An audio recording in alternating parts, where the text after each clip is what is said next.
لوگ ایسے بھی ہوتے ہیں کہ جو قرآن بڑا خوبصورت پڑھتے ہیں، بڑی محبت کے ساتھ پڑھتے ہیں، بڑی الفت کے ساتھ پڑھتے ہیں، اور دنیا ان کو دیکھ کر بڑا قرآن کا محب سمجھتی ہے، لیکن ان کے دلوں پر قرآن اثر نہیں کرتا۔ اس کی کیا وجہ ہو سکتی ہے؟ یہاں یہ بات یاد رکھنا ہے کہ قرآن کریم بلا شبہ کتاب ہدایت ہے، اس میں کسی قسم کا کوئی شک شبہ بالکل نہیں۔ اللہ نے ھدی للمتقین فرمایا ہے، مگر اس سے ہدایت بھی وہی لے سکتا ہے جس کے دل کے اندر تقوی ہو، یعنی یہ ڈر ہو کہ ایک دن مرنا ہے۔ کسی کا سامان لے کر گھر جا رہا تھا، راستے میں خود اپنے ساتھ لے کے جی چھوڑو جی کون دیکھتا ہے، کسی نے کسی پیسے دیے، آج کل یہ دور حاضر کی بات ہے، بائکیا والے حضرات بڑے ہیں، ان کو پیسے دے کے ایک دوسرے کی طرف بھیجا جاتا ہے، اور راستے میں لے کر کسی اور طرف چلے جائیں۔ تو اس طرح کے لوگ جو اگر وہ قرآن کے ان کو جو ہے وہ قرآن ان کا سینہ چاک کر کے اندر بھی رکھ دیا جائے تو قرآن نے انہیں کوئی فائدہ نہیں دینا۔ تو جس بندے کو یہ خوف ہو کہ میں نے مرنا ہے، ڈر ہو، اور اللہ کے حضور حاضر ہو کر زندگی کے اعمال کے بارے میں جواب دہ ہونا ہے، یہی وہ خوف ہے جو انسان کو حق بات کے قبول کرنے اور باطل سے منہ موڑنے کے کا حوصلہ عطا کرتا ہے، اور یہی وہ تقوی ہے جو صحابہ کرام رضوان اللہ تعالی علیہم اجمعین کے دلوں میں پیدا ہوا، اور انہوں نے قرآن کی دعوت حق کو دل و جان سے قبول کر کے اسے تسلیم کر کے اور اللہ رسول کا ساتھ دیا، رب رسول کی مدد کی۔ احباب ذی وقار، بسم اللہ الرحمن الرحیم۔ اس سے پہلے ہم نے آقا کریم علیہ السلام کی نبوت کے حوالہ سے بات کی، اور متقین کی چند نشانیاں ہم نے بیان کی۔ اب یہاں سے کفار کے بارے میں رب تعالی کیا فرماتا ہے وہی شروعات ہو رہی ہے اسی کی۔ اللہ رب العالمین ارشاد فرماتا ہے کہ ان الذین کفروا سواء علیہم اانذرتہم ام لم تنذرہم لا یؤمنون۔ فرمایا بے شک جن لوگوں نے کفر کیا برابر ہے کہ آپ انہیں ڈرائیں یا نہ ڈرائیں، وہ ایمان لانے والے نہیں ہیں۔ خالق کائنات نے پھر ارشاد فرمایا ختم اللہ علی قلوبہم وعلی سمعہم وعلی ابصارہم غشاوۃ ولہم عذاب عظیم۔ فرمایا کہ اللہ تبارک و تعالی نے ان کے دلوں پر مہر لگائی، ان کی سماعتوں پر مہر لگائی، ان کی بصارتوں پر جو ہے وہ پردہ ڈالا، اور ان کے لیے بڑا عذاب ہے۔ احباب ذی وقار، پیچھے جو چیزیں گزر چکی ان سے معلوم ہوا کہ قرآن پر عمل ہی سے فلاح مل سکتی ہے۔ آج ہمارے دلوں میں قرآن والا تقوی بھی نہیں ہے، نماز و نفاق فی سبیل اللہ بھی نہیں ہے، اگر ہے تو یہ رسمی اور قیامت پر یقین کامل بھی نہیں ہے، پھر ہمیں جو ہے یہ کامیابی کیسے مل سکتی ہے؟ مومنین کے بعد خالق کائنات نے یہاں پر کفار کا ذکر کیا، اب کافرین کو بیان میں لایا گیا، تو اس سے مراد ہر کافر نہیں ہے، اس سے مراد جی ہر کافر نہیں ہے۔ جس نے بھی ایک بار کفر کیا دوبارہ ایمان نہ لائے گا، اگر یہ بات ہوتی تو پھر اس آیت کے نزول کے بعد، یعنی جو اس آیت کے اندر ارشاد فرمایا گیا کہ اے محبوب علیہ السلام اگر جو بندے کفر کر جائیں آپ ان کو ڈرائیں یا نہ ڈرائیں ان کے لیے برابر ہے، وہ ایمان لانے والے ہیں ہی نہیں، تو اگر اسی آیت مبارکہ کو مد نظر رکھا جائے تو پھر جو شخص ایمان لانے کے بعد کافر ہوا تو پھر اس نے ایمان دوبارہ نہیں لانا تھا۔ اگر یہی بات ہوتی تو اس آیت کے شان نزول کے بعد کوئی شخص ایمان ہی نہ لاتا اور نہ دین کی روشنی پھیلتی، بلکہ اس کا معنی یہ ہے کہ جن لوگوں پر رسالت محمدیہ کی صداقت اور اسلام کی حقانیت روشن ہو گئی، اس کے باوجود انہوں نے نہ صرف اس سے انکار کیا بلکہ رسول خدا علیہ السلام کا مذاق اڑایا گیا، قرآن کا مذاق اڑایا گیا، اسلام کے خلاف شریک سازش رہے اس کے مٹانے کے درپے ہوئے، ایسے بدبختوں پر بطور سزا ہمیشہ کے لیے باب قبول یعنی توبہ کا دروازہ بند کر دیا گیا ہے، اور فرمایا گیا کہ اے پیارے محبوب آپ انہیں ڈرائیں یا نہ ڈرائیں، یہ ایمان بہرحال نہیں لائیں گے اور قطعاً نہیں لائیں گے۔ حضرت عبداللہ ابن عباس فرماتے ہیں کہ اس سے علماء یہود مراد ہیں، اور ان کتابوں میں حضور علیہ السلام کی صفات نعتیں موجود تھی، مگر انہوں نے جان بوجھ کر انہیں چھپایا اور تاکہ انہیں دیکھ کر کوئی یہودی ایمان نہ لے آئے۔ اللہ تعالیٰ فرماتا ہے کہ اے نبی جب یہ اپنی کتابوں کی بات نہیں مانتے تو آپ کا ڈرانا انہیں کیا نفع دے گا۔ ابو عالیہ رضی اللہ تعالیٰ عنہ تابعی کے نزدیک اس آیت مقدسہ سے مراد سرداران مشرکین مکہ ہے، یعنی ان پر معجزات مصطفیٰ پیش کیے گئے۔ آقا کریم علیہ السلام نے معجزات پیش کیے، لیکن نہ وہ خود ایمان لے کے آئے اور نہ ہی اپنی قوم کو ایمان لانے دیا۔ آخر کار قرآن کریم ہے، اس نے جو پیشن گوئی کی وہ پوری ہوئی، اور یہ لوگ بغیر ایمان کے اس دنیا سے واصل جہنم ہوئے۔ بدر والے دن ان لوگوں کو قتل کر دیا گیا، ان کے اندر 2 آدمیوں کے علاوہ بقایا کسی مشرک نے ایمان نہ لایا۔ ان میں ایک حضرت ابو سفیان رضی اللہ تعالیٰ عنہ ہیں، اور دوسرے حکم بن ابی العاص رضی اللہ تعالیٰ عنہ ہیں۔ یہ 2 ہستیاں ایسی ہیں جو بدر کے بعد ایمان لائی، بقایا کسی نے۔ دلائل حق واضح ہونے کے باوجود کفر پر قائم رہنے والے مشرکین کے بارے میں کچھ آپ لوگوں کو ہم آگاہ کرتے ہیں۔ راکم الحروف محمد طیب غفر اللہ عرض کرتا ہے کہ یہ آیت علماء یہود سرداران قریش سے خاص نہیں، بلکہ آج بھی ایسے ہر درم کفار موجود ہیں اور قیامت تک موجود رہیں گے جو دلائل حق واضح ہونے کے باوجود باطل کا ساتھ دیتے ہیں اور حق کے خلاف برسر پیکار رہتے ہیں، جیسے دور حاضر کے عیسائی مشرکین کا حال ہے۔ انہوں نے حدیث و تفسیر کے تمام ذخیرے کھنگال مارے ہیں، مگر قبول حق کے لیے نہیں بلکہ نکتہ چینی کے لیے، عیب جوئی کے لیے کہ اسلام سے کسی طرح کا ہمیں عیب ملے ہم اس پر تنقید کریں۔ انہوں نے علوم قرآن کے سمندر میں غوطے لگائے ہیں، مگر خشک دامن باہر نکلے۔ تو یہ لوگ قرآن کریم کے اس علوم کے اندر، اس سمندر کے اندر غوطے لگاتے رہے، لیکن ان بدبختوں، ان بد نصیبوں کے حصے میں ایمان نہیں آیا،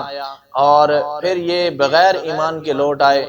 ایسے جتنے بھی لوگ ہیں، چاہے وہ دور حاضر کے اندر ہیں، دور مستقبل کے اندر ہونے والے ہیں، یا دور ماضی کے اندر گزر چکے ہیں، یہ سارے کے سارے اس آیت کے مصداق ہیں۔ اور اگر پھر یہ کہا جائے کہ خالق کائنات نے اپنے رسول کو ہی حکم کیوں دیا کہ ایسے لوگوں کو ڈرایا جائے، جیسے کہ رب تعالیٰ خود فرماتا ہے وَأَنذِرِ النَّاسَ يَوْمَ يَأْتِيهِمُ الْعَذَابُ، جبکہ خود ہی فرما دیا کہ بہرحال وہ ایمان نہیں لائیں گے۔ تو اس کا جواب یہ ہے، آسان سا جواب ہے، کہ آقا کریم علیہ السلام کو اس لیے کہا گیا کہ آپ کا ڈرانا، آقا کریم علیہ السلام کا ڈرانا ان پر اتمام حجت کے لیے ہے، تاکہ وہ روز قیامت یہ نہ کہیں کہ اے اللہ تو نے ہماری طرف کوئی رسول کیوں نہ بھیجا تاکہ ہم ذلیل اور رسوا ہونے سے قبل اس کی پیروی کر لیتے۔ اس لیے فرمایا گیا کہ رسولوں کے بھیجے جانے کے بعد لوگوں کے لیے اللہ پر کوئی حجت باقی نہیں رہتی، کوئی عذر اللہ پر باقی نہیں رہتا۔ اس لیے یہاں سواء علیہم فرمایا گیا، سواء علیہ کا نہیں فرمایا گیا، یعنی یہ نہیں فرمایا گیا کہ اے رسول آپ پر برابر ہے کہ کفار کو ڈرائیں یا نہ ڈرائیں، بلکہ فرمایا گیا ان پر برابر ہے کہ آپ انہیں ڈرائیں یا نہ ڈرائیں۔ مطلب یہ ہے کہ آپ کو تو اپنی تبلیغ کا ثواب مل ہی جائے گا، مگر ان کے لیے ڈرانا اور نہ ڈرانا برابر ہے۔ لوگ ایسے بھی ہوتے ہیں کہ جو قرآن بڑا خوبصورت پڑھتے ہیں، بڑی محبت کے ساتھ پڑھتے ہیں، بڑی الفت کے ساتھ پڑھتے ہیں، اور دنیا ان کو دیکھ کر بڑا قرآن کا محب سمجھتی ہے، لیکن ان کے دلوں پر قرآن اثر نہیں کرتا۔ اس کی کیا وجہ ہو سکتی ہے؟ یہاں یہ بات یاد رکھنا ہے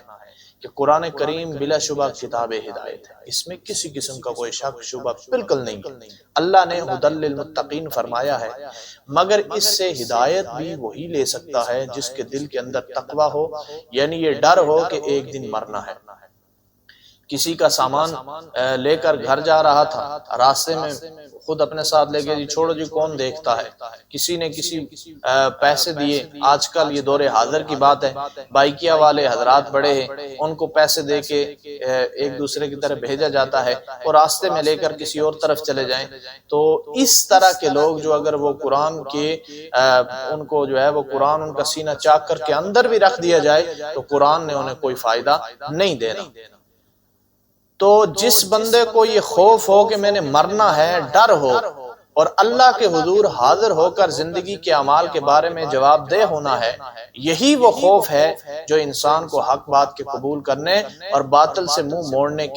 کا حوصلہ عطا کرتا ہے، اور یہی وہ تقوی ہے جو صحابہ کرام رضوان اللہ تعالی علیہم اجمعین کے دلوں میں پیدا ہوا، اور انہوں نے قرآن کی دعوت حق کو دل و جان سے قبول کر کے اسے تسلیم کر کے